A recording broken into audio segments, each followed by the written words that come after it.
What's up, everybody? Michael and Merav here again for day two. Day two of the Infinite Abundance Challenge. Today's day is Ask, and we want to start by saying thank you to everyone who engaged and watched and commented and, private messaged us about how much you enjoyed day one. So thank you so much. Stay tuned. This one is going to be a great one. This is day two. This is Ask. So the homework yesterday was to make a list of prior accomplishments and activations that you have activated in life, things that you have manifested successfully, because we're all great manifestors. We're always manifesting. The law of attraction are always working for us 24/7, whether we like them or not. So you do manifest things. You are a powerful manifester. And we're going to highlight that here for you today. So, Merav, what are some of your past accomplishments, activations, manifestations you want to share with us from yesterday? Oh my gosh, thank you so much, Michael. This is so much fun. And it's so much fun looking at things because like maybe some of our listeners here, I'm always looking at what I have to accomplish and not really celebrating the past accomplishments. And so thank you for this and really keeping it me on track to say like, hey, you've got actually a lot to celebrate and to really feel really great about. So my whole childhood, when someone would ask me, what do you want to be when you grow up? I would say a stewardess. I want to be a stewardess. And that was like my dream throughout my childhood. And I would continually say that. And then eventually I got into high school and I had a guidance counselor who said, what do you want to be when you grow up? And I said, an air hostess, a flight attendant by that time had evolved. And she said, well, that's good. You can do that when you're young. But like, what would you like to do academically, right? Because in school there's one track. And I said, okay, well then I want to be a writer. And she's like, well, that's good. But what do you want to do? Like the success of that doesn't come until you're much later. What do you want to do as your real job? And I was so sort of like taking the air out of my sails. But my whole childhood, because I'd said I wanted to be a stewardess or a flight attendant. When I was in my first year of university, my mom saw an ad and called me and said, hey, do you remember how in your whole childhood you wanted to be a stewardess and a flight attendant? They're hiring right now. So I actually manifested a hint in there around your manifestation. I manifested it, but I spoke about it. I spoke about it out loud. I saw myself doing it. I didn't give up on it. Against all odds, continued to say it so that the people who are closest to me can reflect it back to me. Right, And I went right. and became a flight attendant and absolutely loved, loved, loved that life, traveling around the world, taking trips all over the world, learning different cultures, different languages. Absolutely. And then fast forward, I was about 20 years into the career and started having these pinges, like these little hits of like, well, what happened to that other dream of being a writer? Oh, And so I started writing. I would go on layover and sit, in a cafe in Tel Aviv or in a pub in Scotland or on the beach in you know all over the world. Actually, beaches are some of my favorite places to go and write to get inspired. And I started writing and didn't kind of consider that that was going to be where I landed. And yet I wrote my first book. And then next thing you know, there was a contest by this publishing house, a spiritual publishing house. And I entered my book into the contest and I won the contest. And wow. it was like life is on easy mode. Like when you're fulfilling what it is that your soul has been calling to do, life goes on easy mode. And, despite that boyfriend back in high school saying that it wasn't a good job for a mom, I had three beautiful children that I'm a great mom, and I say that with like, Yes, listen, they're basically grown up and they still want to hang out with me. So that's a good sign. Right? yes. And I loved being a mom, absolutely loved being a mom. And so there are lots of, the books opened up the doors to speaking gigs and more writing. And in fact, the books also opened up that my daughter, when she was 9 years old, wanted to write a book with me. So we wrote a book together.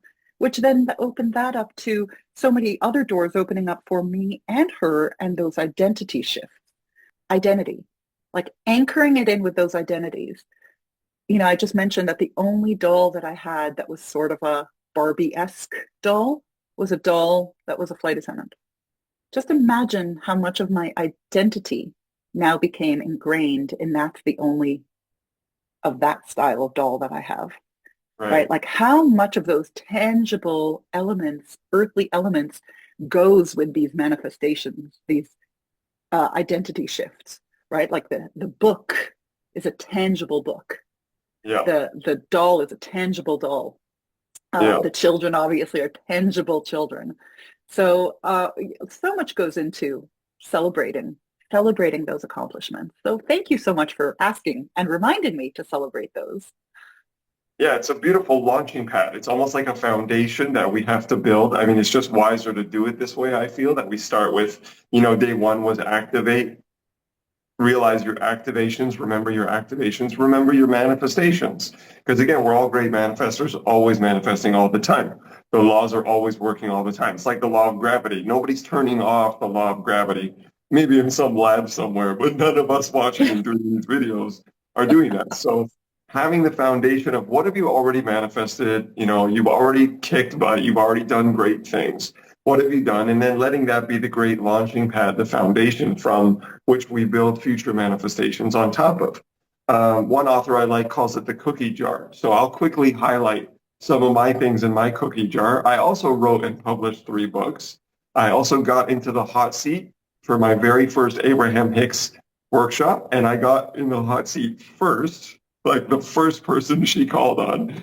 And my Wow. recording and my message and my conversation with her has been turned into 20 different YouTube videos by different YouTubers, and it's been listened to probably hundreds of thousands of times, helping people all over the world, which I'm super thankful for. I've manifested $350,000 as an investment into my different companies. I've raised over $1 million for different investments. I had a wedding. I'm divorced now, which was another great manifestation that went smoothly and seamlessly and easily with my ex. But I had a wedding that was 140 people, and we did it for under $30,000 in the GTA, which is unheard of. People are still blown away by that. And then I've become an award-winning public speaker, and I've done a lot of other really amazing, great things. Those are just some of the highlights. So those are some of my activations. I would love for people to share in the comments, what their homework was, what their greatest activations and manifestations were. And, we have to talk about, Merav, something that comes up that does happen as a part of this process for people when they're learning this process, when they're consciously learning how to manifest. There's something that comes up, and it's the ugly word that you're going to transform for us here today. Everyone knows it. It's called fear, right? And it's a natural response to when we go for things that are maybe outside of our comfort zone. So Merav, on day 2, we're going to ask, but how do we deal with that thing that comes up? How do we deal with fear? Well, so being a public speaker, you've probably heard a lot of speakers, motivational speakers, inspirational speakers, giving the acronym for fear, right? Some people will say false evidence appearing real is fear, right? Like you're worried about something that actually isn't really there. There's not a saber-toothed tiger who's about to eat you if you invest in this cryptocurrency or invest in this house or ask for that date. Like there's no evidence of that, and yet your mind plays these tricks on you because of fear of rejection or like those ingrained fears that we have of caveman days. And another acronym that sometimes people say is forget everything and rise. Yeah, Sometimes people will say the same thing with a different F word. yeah, that's right. Yeah, Like just, F everything and rise. And those are all great, but the focus for those is the fear itself. And what I created was an acronym that was the antidote to fear, because we know that we shouldn't be looking at the fear.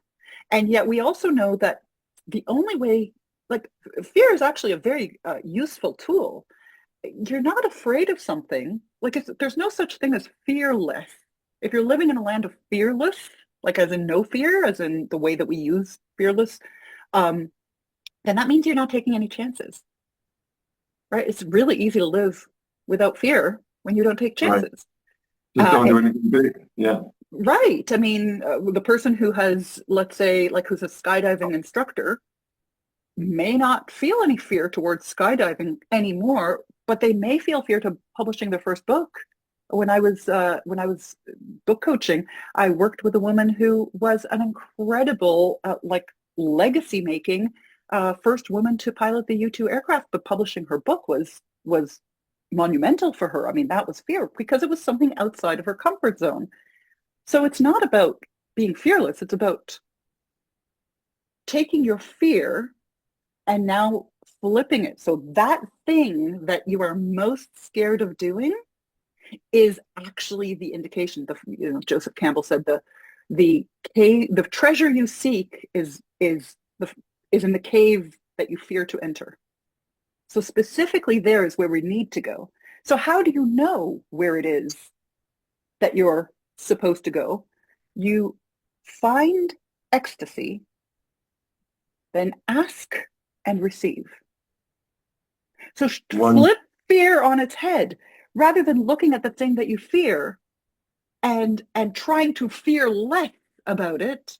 You actually look at what will give you ecstasy. You find the ecstasy, and then you ask, as we've talked about. We're talking about the concept of ask in this challenge that we're doing, and then you receive. Because in that vibration of finding your ecstasy, fear still creeps up and you acknowledge it because the ecstasy is stronger than the fear.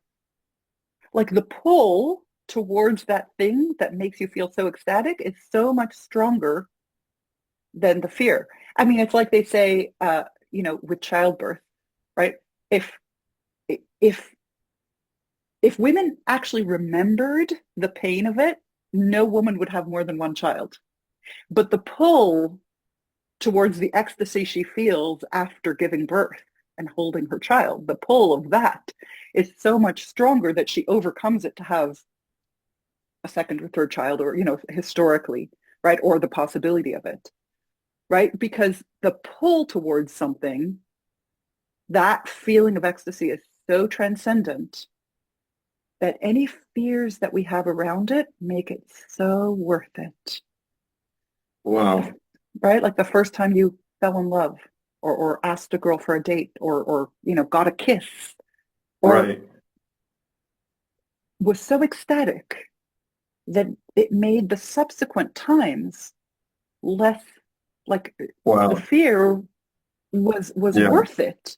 And eventually you were less and less fearful. And I mean, I think that there's still something strong about if you're really feeling something for someone that you're still a little fearful asking them for a date or going in for the kiss or something like that, right? Like that makes So, part of the excitement.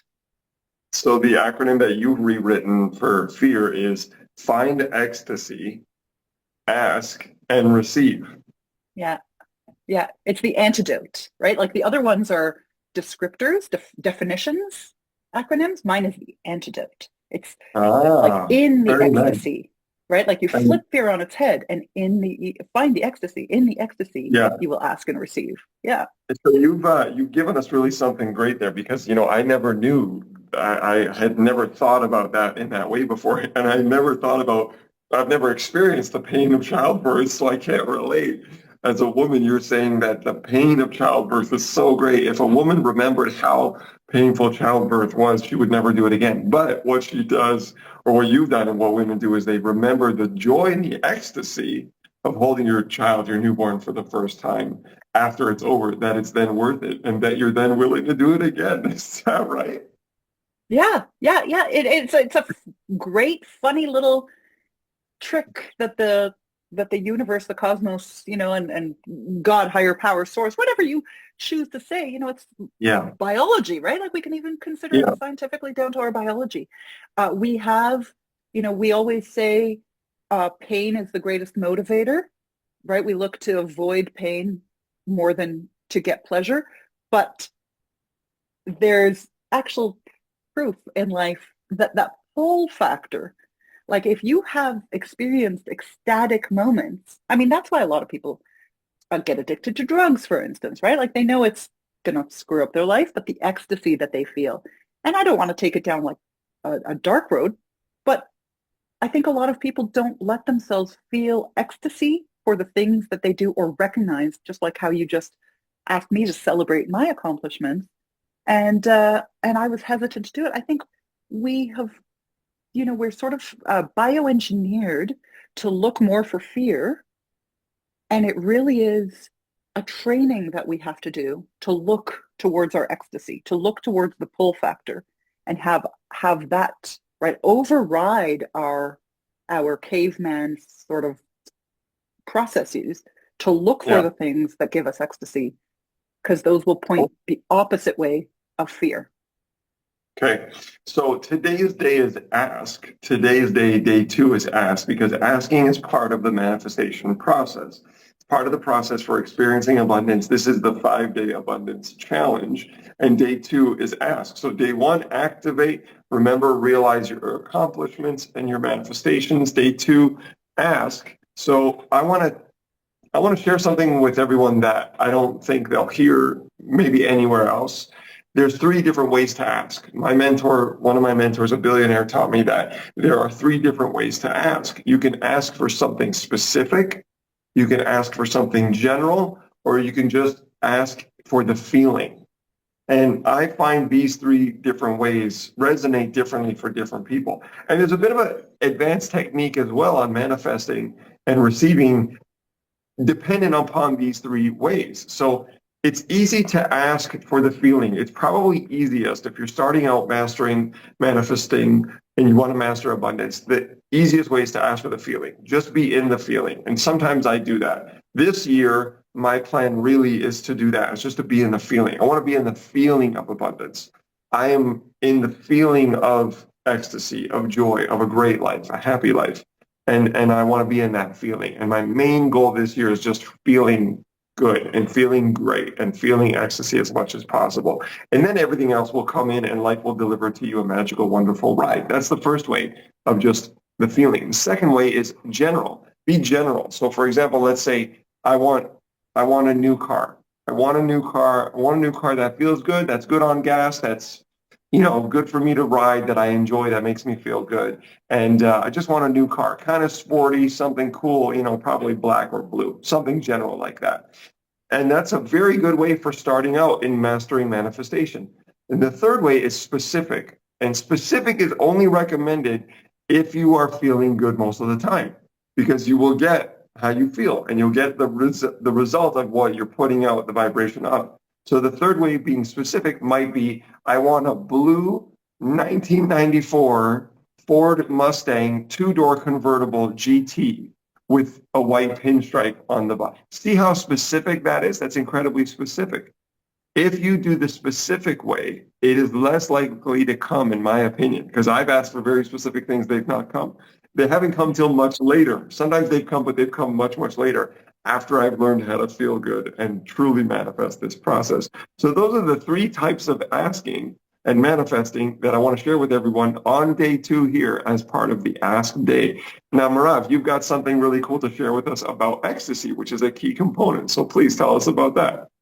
Yeah, well, and I love that ask thing. And so many things were like zipping in my brain, going like, yeah, that time I asked for a car and I knew the dimensions I needed because the garage, my new garage has, certain, a wall here and just the way that I needed it this dimension and I wanted a sunroof and a moonroof and, all of this. And I didn't get specific in what kind of car.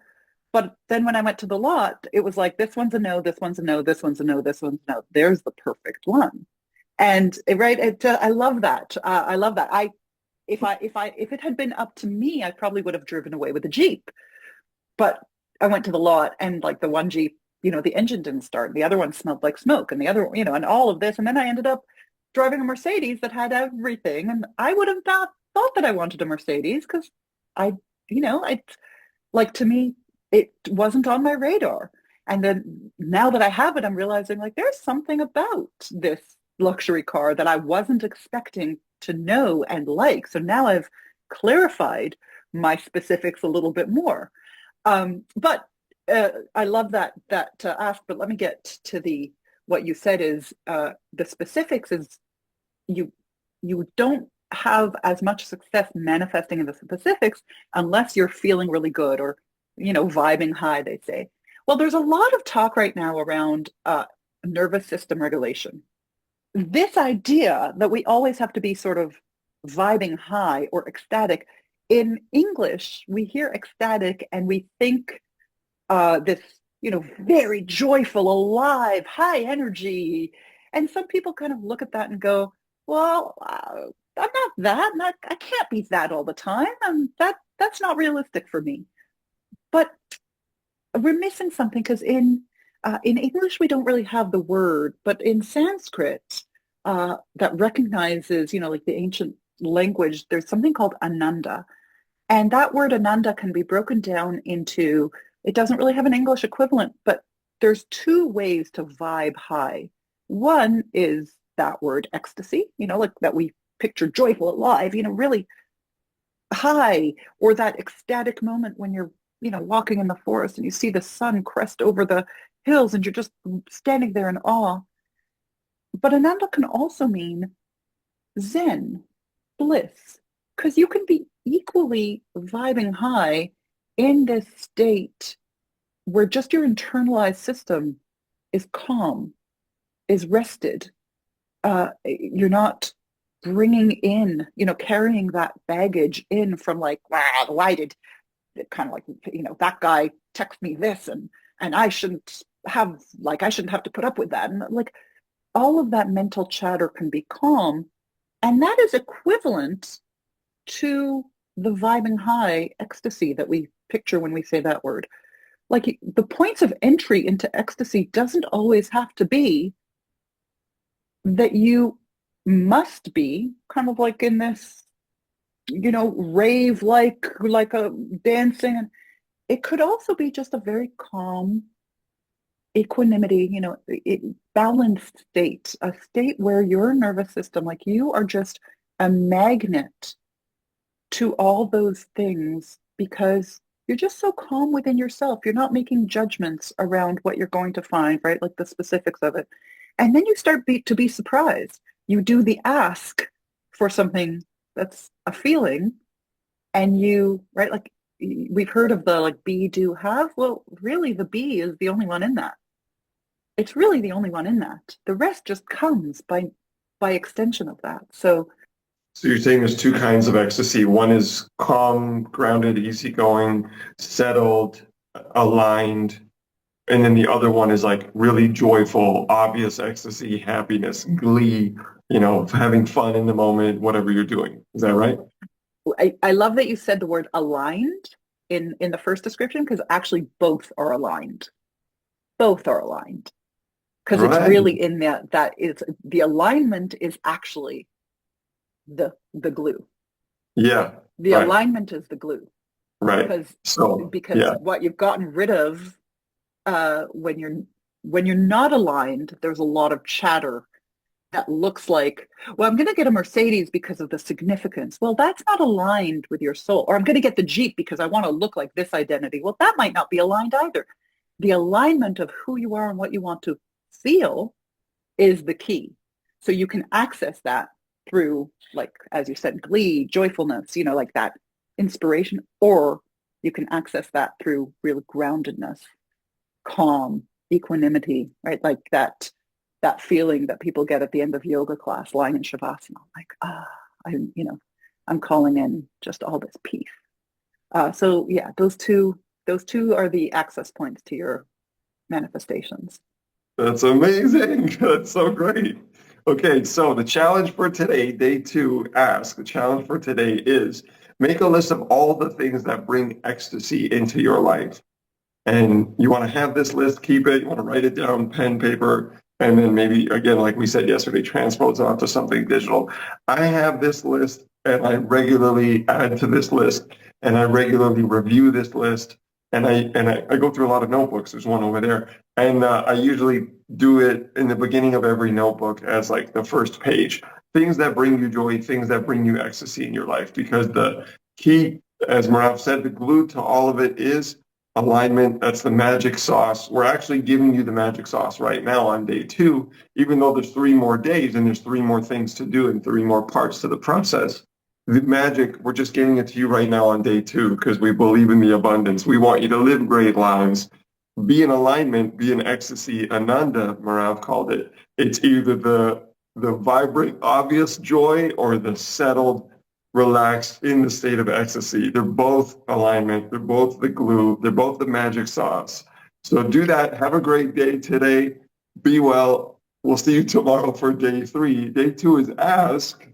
And you ask naturally just by living. Okay. See you on day 3. Thank you. See you tomorrow.